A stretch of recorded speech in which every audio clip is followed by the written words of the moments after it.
به نام خدا، جلسه دوم از آموزش نرم افزار اتوکد رو داریم. جلسه پیش ما با در واقع تا دستور بیزی و کمال بیزی پیش رفتیم. این جلسه منوی درا رو سعی می‌کنیم تمومش بکنیم با گزینه‌هایی که داره و حالت‌های مختلفی که شما تو ورژن بالاتر ممکنه داشته باشید. همونطور که مشخصه و جلسه پیش هم گفتم، ورژن روی سیستم من 2007 هست و حالا سری تغییرات گرافیکی ممکنه داشته باشه. خب دستور بعدی که ما داریم در واقع توی منوی درا دستور پوینت هست. دستور پوینت یک دستور کمکی هست که ما میتونیم در واقع یه سری نقاط رو به صورت خاص توی صفحه‌مون مشخص بکنیم. پی او شورتکاتش هست و با یه دونه کلیک گذاشتن روی صفحه یه نقطه اگر دقت بکنید برای ما مشخص میکنه.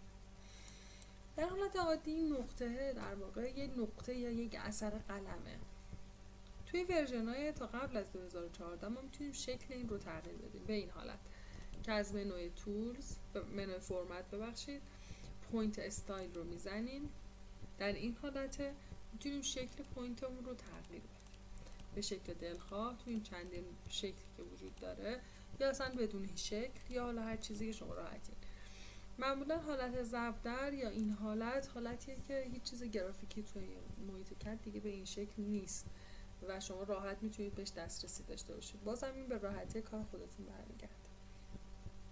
و این قسمت پوینت سایز در واقع میگه سایز شما چند درصد از صفحه نمایش شما باشه. این خودش روی حالت پیش‌فرض 5%.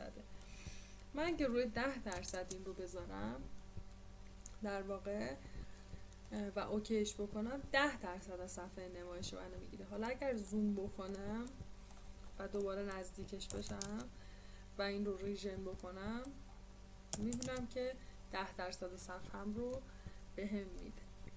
خب پس اینم از تنظیمات پوینت استایل. بهتر توی ورژن بالاتر که ما قابلیت این رو نداریم ما بتونیم اینا رو ببریم با خودمون. خب دستور بعدی که میخوام کار بکنم و آخرین خطی که در واقع جا مونده دستور اسپلاین هست. SPL آیکونش هم اینجا هستش به صورت یک نمودار حلزونی شکل، یه نمودار در واقع درجه 3.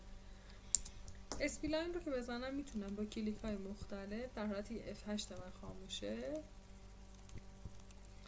یه منحنی ترسیم بکنم که با هیچ دستور